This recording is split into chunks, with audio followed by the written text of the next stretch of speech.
Kembali lagi di Cerita Cinta Channel. Jangan lupa like, comment, and subscribe ya. Terima kasih. Hari keberangkatan ke Jepang. Tok tok tok. Itu pasti sekretaris Kim. Nanti ketinggalan pesawat. Dia mendorong kuat dada suaminya. Padahal mereka harus siap-siap ke bandara. Mau berangkat sempat-sempatnya Daniel melakukan hal yang bukan-bukan. Hanya karena melihatnya memakai handuk kimono, Daniel langsung menyerang. Mungkin karena efek puasa berminggu-minggu yang lalu, Daniel jadi garang dan liar, seperti singa yang gak pernah dikasih makan. Dasar Kim, udah biarin aja kita naik penerbangan berikutnya. Hes! Udah tanggung nih, Dani langsung menarik selimut. Dua orang itu bukannya membuka pintu untuk Kim, malah bergerak-gerak di balik selimut. Di depan pintu, Kim terus saja berdiri menanti, sembari terus menatap jam tangan. Kalau lama begini, mereka bisa ketinggalan pesawat. Kim tidak tahu bosnya lagi apa. Takut telat, Kim mencoba menghubungi ponsel Daniel. Kring, kring, kring.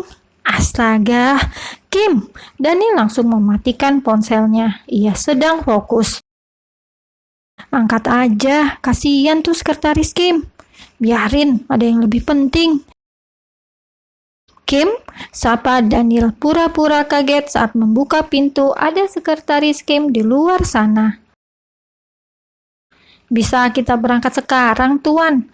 Kim berusaha bersikap biasa, tapi hatinya merutuki aksi Daniel. Bisa-bisanya ia dikacangin di luar pintu. Kim melirik ke meja Daniel yang kusut di balik jas yang dikenakan. Belum lagi dasinya terpasang tak sempurna. Itu belum cukup, ditambah Dea muncul dengan rambut yang sedikit semrawut. Mereka akan bepergian, bukan? Tidak mungkin dia lupa menyisir rambutnya. Kim tak henti-hentinya mengumpat. Jadi selama ia menunggu sampai jamuran di depan pintu yang ditunggu asik anu. Pria itu jadi membatin sendiri. Ayo sayang, Daniel merangkul pundak Dea, berjalan mendahului Kim. Lengkap sudah gondok Kim pagi ini. Mereka bertiga menuju lantai bawah bersama-sama. Sesekali Daniel merapikan rambut Dea dengan jarinya. Sekretaris Kim yang melihatnya hanya bisa memalingkan muka. Keuuan sang atasan semakin membuat ia ingin segera cepat menikah. Bandara Internasional Suta. Sampai di bandara, mereka ternyata tidak terlambat. Masih ada sedikit sisa waktu yang tersisa. Telat beberapa menit, mungkin mereka akan ketinggalan. Begitu masuk ke dalam burung besi tersebut, Dea dan Daniel yang kelelahan karena aktivitas plus-plus sebelum berangkat tadi memilih untuk tidur. Dea menyandarkan kepalanya dengan nyaman pada pundak sang suami. Sedangkan Kim matanya menatap kosong keluar jendela, menatap gumpalan awan yang seperti kapas menggantung di udara. Narita, Chiba, Jepang. Daniel, Dea, serta sekretaris Kim sudah tiba. Mereka sampai di Bandara Udara Internasional Narita beberapa saat yang lalu. Kim, mengapa lama sekali? Coba kamu hubungi drivernya. Baik, Tuan. Kim menjauh sebentar. Ia merogoh ponsel dan menghubungi driver yang akan menjemput mereka bertiga. Sesaat kemudian, Kim melapor pada Daniel setelah berhasil menghubungi sang driver. Tunggu sebentar lagi, Tuan. Tadi sempat ada gempa. Jalan utama sekarang agak macet. Kim memberi penjelasan pada Daniel. Daniel hanya bisa menghela nafas panjang. Negara Jepang memang sudah sangat akrab dengan gempa. Hampir terjadi gempa sebanyak 1.500 kali dalam kurun waktu 1 tahun. Dan sepertinya Daniel akan menambah satu lagi gempa susulan di negeri samurai dan negeri sakura tersebut. Setelah menunggu, akhirnya yang ditunggu datang juga. Sebuah mobil ukuran besar datang menjemput mereka. Tanpa menunggu lama, rombongan langsung menuju Sakuragi Imperial International Hotel. Sampai di sana, Daniel langsung memberi warning pada sekretarisnya. Kim, kalau bisa jangan ganggu kami sampai aku yang menghubungi duluan. Kim mengernyitkan dahi. Melihat wajah Kim yang heran dan menuntut penjelasan, Daniel langsung menepuk dada Kim. Menikahlah Kim, nanti kau akan tahu. Daniel berlalu sambil tersenyum penuh arti, meninggalkan rasa sebal pada lawan bicaranya. Dia sendiri tidak banyak bicara, lelah mengudara cukup lama membuat ia kelelahan. Mana sih kamarnya? Kok lama? Tanya Dea sembari menyusuri lorong hotel bersama suaminya. Sabar, tuh udah di depan. Mereka berjalan beberapa meter dan sudah sampai di sebuah kamar yang cukup luas dan mungkin tahan gempa, tahan segala goncangan baik dari luar maupun dalam. Bruk. Daniel langsung melempar tubuhnya di ranjang empuk banget. Sekarang ia mau istirahat, badannya capek semua. Sedangkan Dea, ia memilih ke kamar mandi dulu untuk membasuh muka. Setelah itu baru menyusul Daniel ke tempat tidur.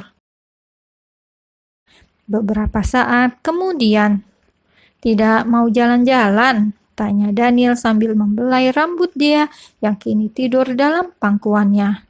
Enggak, capek. Jauh-jauh ke sini, masa cuma di kamar saja? Nantilah, masih capek banget ini. Mana yang capek? Sini, aku pijetin. Dia sama sekali tidak yakin bila suaminya hanya menawarkan pijat. Paling juga ada embel-embel plus-plusnya. Dia akan tahu betul, pasca dari buka puasa pertamanya, Daniel sangat garang. Bukan garang pemarah, bukan. Daniel jadi lebih garang saat mereka sudah sama-sama di atas ranjang, sama seperti saat ini. Katanya sih mau mijitin, tapi apa yang terjadi? Awalnya saja benar, mijit-mijit di kaki, tapi detik berikutnya sudah lain. Tangan pria itu sudah hilang jalur, mulai kelayapan ke tempat yang tidak seharusnya. Capek, jangan dong. Dia mencoba memelas. Daniel tidak peduli, mau bagaimana lagi. Tower Tokyo sudah terlanjur mengudara, tidak bisa dibiarkan begitu saja. Mubazir. Dia mendesis. Ia capek dikerjain Daniel berkali-kali. Pria itu entah minum jamu kuat merek apa. Mengapa nggak ada lelah-lelahnya. Selalu on fire and strong. Love you, bisik Daniel tiba-tiba, membuat Dea memalingkan wajah dan tersipu malu.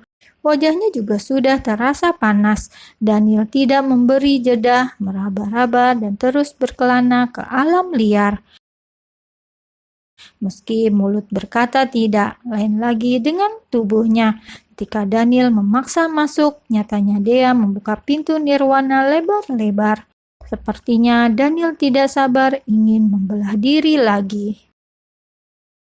Sayang, bangun, lapar nih. Dia menggoyang-goyangkan tubuh suaminya yang sudah terlelap.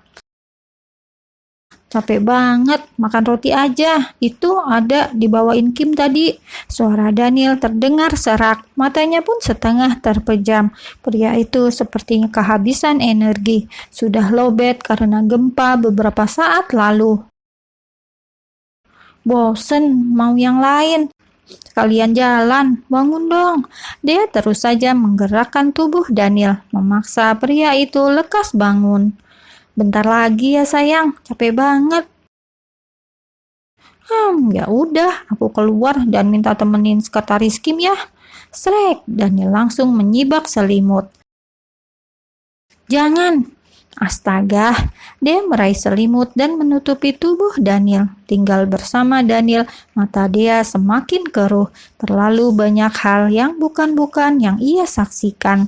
Daniel kelewat santuy, dia sampai kehabisan kata-kata. Apa sih? Daniel malah menyibak kain tebal itu sekali lagi. Tanpa malu, ia langsung turun dan menuju kamar mandi. Dea jelas menutup matanya dengan kedua tangan dan sesekali mengintip tentunya. Daniel itu keterlaluan. Bisa-bisanya pria itu berjalan dengan santai di depannya tanpa apa-apa. Ya ampun, batin Dea. Daniel benar-benar tidak tahu malu.